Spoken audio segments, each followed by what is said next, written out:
हरि ओम। सर्वेषां स्वस्ति भवतु, सर्वेषां शांति भवतु, सर्वेषां आरोग्यं भवतु। नमो नमः। सर्वेषां दिनं सुदिनं भवतु। अयं देवाशिषमिश्रः, ओडिशा आदर्श विद्यालय सानमौदा, रायरङ्गपुर। एषः अधुना यथा परिस्थिति वर्तते तस्य निमित्तं पाठनस्य एकः नूतनः प्रयासः। अतः अन्तर्जालमाध्यमेन पाठनस्य मम सर्वप्रथम अन्तर्जालीयकक्षायां भवतां सर्वेषां स्वागतम्। अद्य सर्वप्रथमकक्षायां वयम् अष्टमीकक्षायाः संस्कृतपाठ्यपुस्तकस्य प्रथमविषयम् आधारीकृत्य पठिष्यामः। संस्कृतभाषायाम् एकः श्लोकः अस्ति, भाषासु मधुरा मुख्या दिव्या गीर्वाण भारती, तत्रापि काव्यं मधुरं तस्मादपि सुभाषितम्। अर्थात भाषा में सबसे मुख्य संस्कृत भाषा है, संस्कृत भाषा में सबसे प्रधान काव्य है और काव्य में से सबसे मनमोहक और हितकारक सुभाषित होते हैं। इसलिए हम आज अपना पहला कक्षा संस्कृत के हम सुभाषित से ही प्रारंभ करेंगे। सर्वप्रथमम् अत्र वर्तते प्रथमः पाठः सुभाषितानि। सुभाषितानि, सु इत्यस्य अर्थः भवति जो अच्छा है। सु का मतलब अच्छा। भाषितानि इसका अर्थ है जो कहा गया है, जो बोला गया है, ये मिलकर होता है सुभाषितानि। अर्थात जो बातें अच्छी बातें कही गई है, श्लोक के रूप में जो लिपिबद्ध किया गया है, उसके बारे में हम आज कुछ पढ़ेंगे। पहले यहाँ पे इंट्रोडक्शन में कुछ है, देखते हैं। सुभाषित शब्द सु युक्त भाषित, इन दो शब्दों के मेल से संपन्न होता है। सु का अर्थ सुंदर, मधुर तथा भाषित का अर्थ वचन है।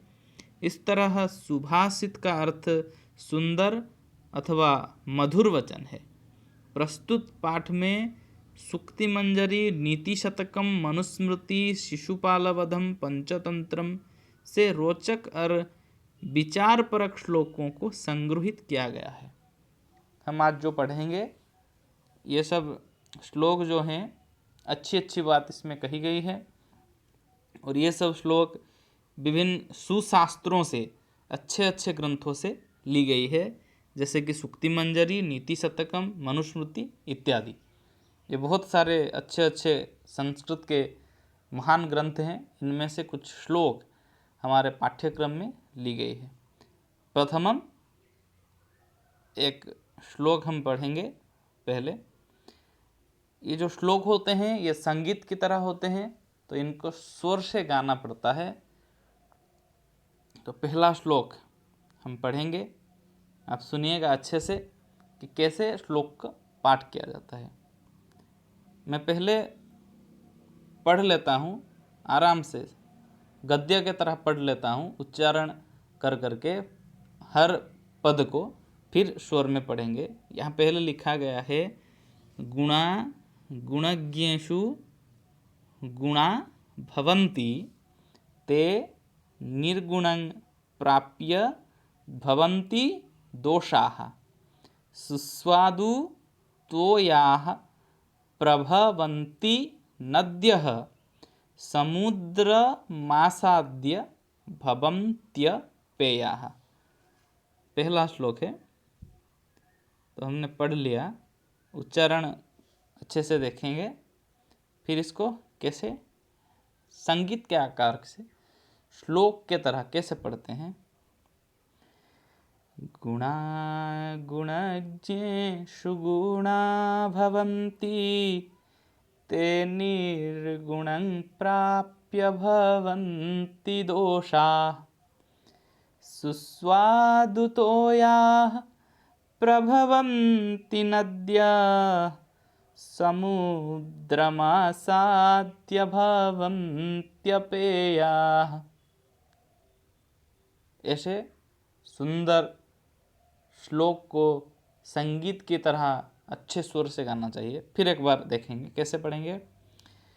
गुणा गुणज्ञेषु गुणा भवन्ति ते निर्गुणं प्राप्य भवन्ति दोषाः सुस्वादुतो याः प्रभवन्ति नद्याः समुद्रमासाद्य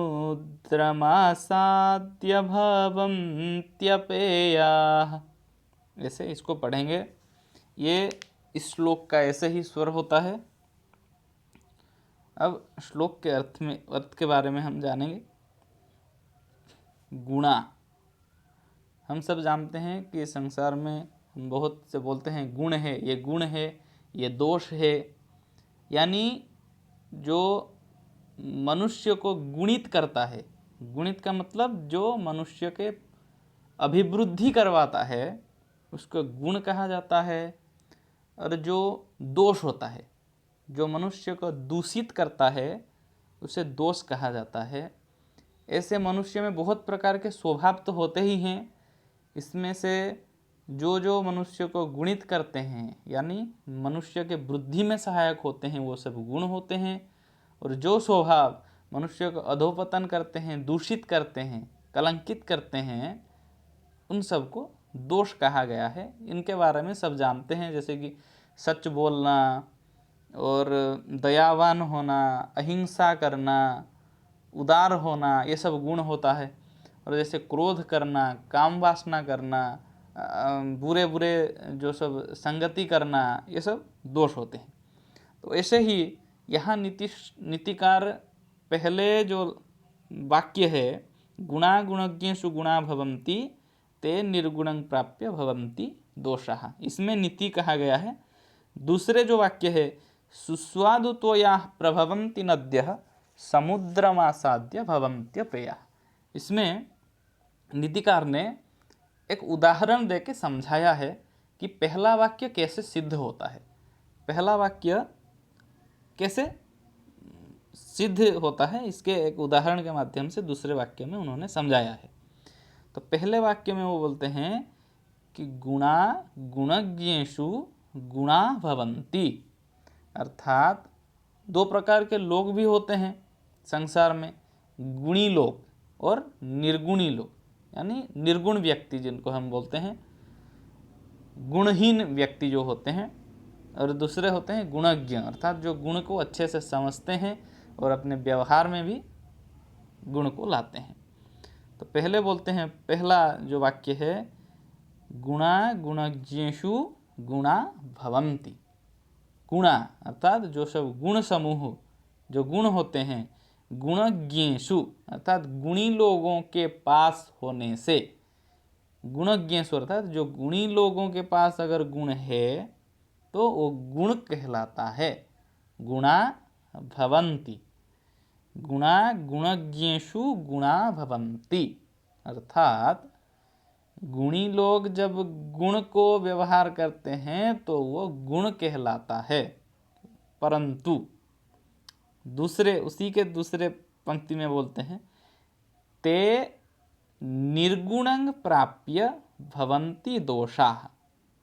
ते अर्थात वही गुण, जो गुण पहले गुणी के पास था, वही गुण अगर निर्गुणं प्राप्य, प्राप्य का मतलब पाकर, निर्गुण के पास आने से, निर्गुण के पास होने से क्या होता है, भवन्ति दोषाः। दोष, भवन्ति का मतलब होता है हो जाता है, भू धातु का भवन्ति रूप होता है, वो दोषाः अर्थात जब वो गुण गुणी व्यक्ति के पास होता है वो गुण होके रहता है, परंतु जब वही गुण निर्गुण व्यक्ति के पास, गुणहीन व्यक्ति के पास, गुण के बारे में जिसको पता नहीं, गुण का अच्छे से परख नहीं, उसके पास आने से वो दोष हो जाता है। उसी को प्रमाण के तौर पे एक उदाहरण वो देते हैं, बोलते हैं क्या, सुस्वादुतोयाः प्रभवन्ति नद्यः। सुस्वादुतोयाः, सुस्वादु, स्वादु का मतलब स्वादिष्ट, सु का मतलब अच्छा, अर्थात अच्छे से स्वादिष्ट, बहुत स्वादिष्ट। तोयाः, तोय का मतलब होता है जल, जो अति स्वादिष्ट जल होता है कहाँ से आता है, प्रभवन्ति नद्यः, जो नदी में मिलती है। पहले नदी जब बहती है उसमें जो जल मिलती है वो स्वादिष्ट होता है। अर्थात नदी जब बहती है, जब सृष्टि होती है, वो सुस्वादु जल वाली नदी होती है, उसमें सुस्वादु जल मिलते हैं। परंतु क्या होता है, समुद्रम आसाद्य, ये संधि है, समुद्रम आसाद्य हुआ है, समुद्रम अर्थात समुंदर में, आसाद्य का मतलब पहुँच के, समुद्र में घुल मिल जाने के बाद, समुद्रम आसाद्य भवन्त्यपेयाः, यहाँ पे भी संधि हुआ है, भवन्ति अपेयाः, पेय का मतलब पीने का योग्य, अपेय का मतलब है पीने के अयोग्य, जो पीने के लायक नहीं रहता। भवंती का मतलब हो जाता है।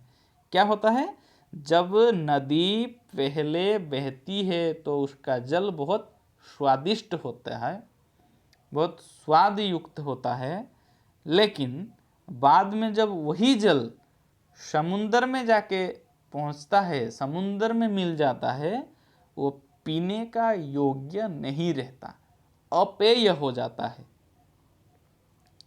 इसी प्रकार यहाँ पे नीतिकार बोलते हैं कि जैसे नदी का जल पहले स्वादिष्ट होता है, बाद में जब समुंदर में पहुँचता है तो वो अस्वादु हो जाता है, स्वादहीन, पीने का लायक नहीं रहता, योग्य नहीं रहता। ऐसे ही जो गुण होते हैं वो अच्छे होते हैं, परंतु वही गुण जब एक निर्गुण व्यक्ति के व्यवहार में आते हैं तो वो गुण ना होके दोष हो जाते हैं। जैसे कि बहुत से गुण हैं, जैसे कि दया है, सच बोलना है। सच बोलना एक बहुत अच्छा गुण है, लेकिन सच बोलने वाला अगर सच बोलना कहाँ है, कैसे बोलना है, इसको अगर ना जानते हुए सच बोलता है तो वो गुण नहीं रहता, वो दोष हो जाता है। दया एक गुण है, लेकिन दया कब करना चाहिए, किसे करना चाहिए, कैसे करना चाहिए, ये ना जानते हुए अगर कोई निर्गुण व्यक्ति दया को अपनाता है और गुण समझता है तो वो गुण ना रह के दोष में परिवर्तित हो जाता है। इसीलिए नीतिकार का कहना है कि गुण को समझने वाले ही गुण के अच्छे इस्तेमाल करते हैं। हमारे उड़िया भाषा में भी एक है, गुणों चिन्ह गुणिया, सुना चिन्ह बढ़िया। अर्थात गुण को पहचानने वाले गुणी व्यक्ति ही होते हैं, और जो सोना होता है सुवर्ण, उसको सिर्फ बनिया ही पहचानता है। बनिया के सिवा और कोई सोना को अच्छे से नहीं पहचानता। वो सोना होता है तब भी उसको वो मामूली सा धातु समझ के फेंक देता है या कुछ भी कर लेता है उसके साथ। ऐसे ही जो गुण होते हैं वो गुणी व्यक्ति ही समझता है और उसको सही इस्तेमाल करता है। तो यहाँ पे यही सार जो है इस पद्य का है। तो आशा करता हूँ आप सबको समझ में आया होगा। चलिए फिर दूसरे श्लोक में चलते हैं। यहाँ पे और एक श्लोक है, दूसरा श्लोक।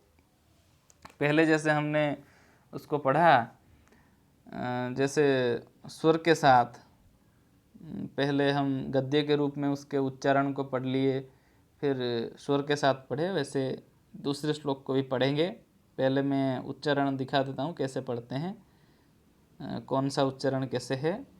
साहित्य संगीत कला विहीनः साक्षात् पशुः पुच्छ विषाणहीनः तृणं न खादन्नपि जीवमानः तद्भागधेयं परमं पशूनाम।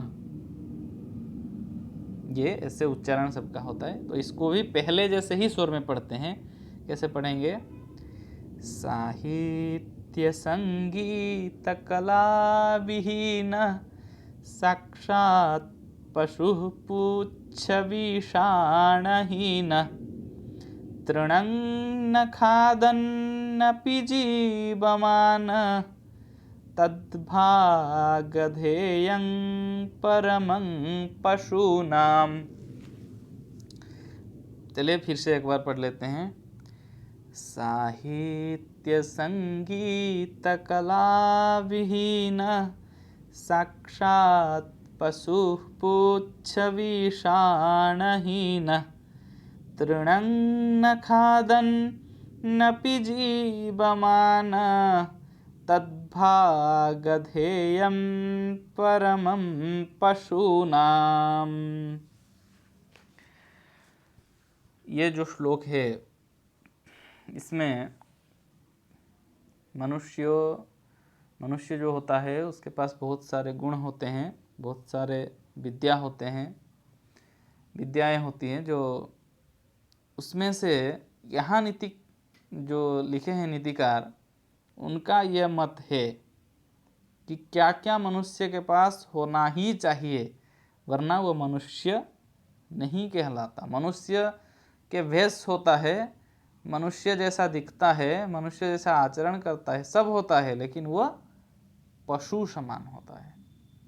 देखिए, हम देखेंगे एक एक वाक्य को, एक एक पंक्ति क्या क्या लिखा है। साहित्य संगीत कला विहीन, यहाँ पे क्या क्या बोलते हैं?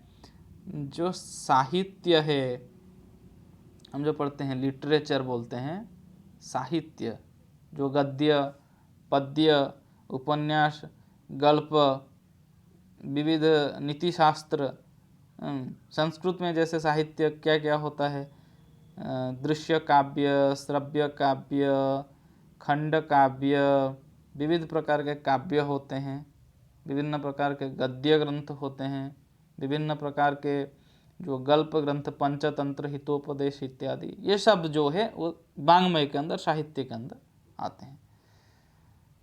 साहित्य तथा क्या संगीत, गाना जो संगीत है, और क्या कला, भिन्न प्रकार के कला जो होते हैं।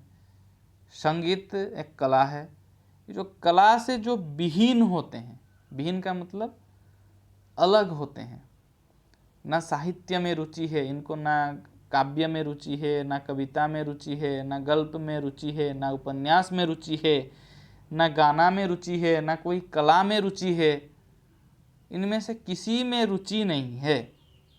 इनमें से ये अलग होते हैं, शुष्क काष्ठ के तरह होते हैं। ऐसे लोग जो होते हैं, इनको कवि यहाँ व्यंग उपहास करके बोलते हैं। क्या बोलते हैं? साक्षात। वो साक्षात क्या होते हैं? पशु होते हैं। पशु, वो मनुष्यत्व को प्राप्त नहीं कर सकते, वो साक्षात पशु होते हैं। पुच्छ विषाणहीन, ये कैसे पशु हैं? जिनके पास पुच्छ नहीं है। पुच्छ का मतलब जो पीछे निकलता है, गाय इत्यादि का पुच्छ, पुच्छ जो हम बोलते हैं उड़िया में, जिसको लांगुड़ बोलते हैं। विषाण, विषाण का मतलब सिंग, जो सामने दो निकलते हैं गाय इत्यादि के, भैंस इत्यादि के सिंग होते हैं, वो सिंग और पुच्छ ना होने के बावजूद भी ये मनुष्य नहीं पशु होते हैं, जिनको नीतिकार कहते हैं कि ये जो कला, ये जो संगीत साहित्य में जिनकी रुचि नहीं है, जिनकी प्रवेश नहीं है, वो पुच्छ और सिंग ना होते हुए भी ये पशु ही होते हैं। और क्या? तृणंग न खादन नपि जीवमाना, ये तृण यानी घास फूस वगैरह नहीं खाते, जैसे पशु खाते हैं वैसा नहीं खाते। तृणंग न खादन नपि, ये तृण खा के नहीं जीते हैं, ये घास फूस वगैरह पशुओं के तरह नहीं खाते हैं, ऐसे ही जीते हैं। लेकिन तद भागधेयं परमं पशुनाम, ये तृण खा के ना जीते हुए पशु हैं, परंतु ये कैसे पशु हैं? परम पशु हैं। इनका भागधेय ऐसे ही है, यानी ऐसे ही भाग्य इनका है परम पशुओं का। इनका लांगुड़ यानी जो पुच्छ नहीं होता, इनका जो विषाण यानी सिंग नहीं होते, फिर भी ये क्या करते हैं? घास फूस पशुओं के तरह नहीं खाते हैं। ऐसे ही भाग्यों को लेकर, ऐसे ही भाग जो मिला है इनको, इसी को लेकर कौन जीता है? ये जो लोग होते हैं ये परम पशु हैं, यही जीते हैं, जिनका ना साहित्य में रुचि है, ना संगीत में रुचि है, ना किसी कला में रुचि है। ऐसे जो नीरस व्यक्तित्व होते हैं ये पशु नहीं परम पशु होते हैं। अस्तु, एषः मम एकः अधमः प्रयासः, ये मेरा एक बहुत छोटा प्रयास है, नहीं जानता कितने सफल होऊंगा, पर जो समझाया है फिर एक बार अगली बार आऊँगा पढ़ाने के लिए। इसलिए सबको धन्यवाद, सबका अच्छा हो। सर्वे भवन्तु सुखिनः, सर्वे सन्तु निरामया, सर्वे भद्राणि पश्यन्तु, मा कश्चित् दुःखभाग् भवेत्।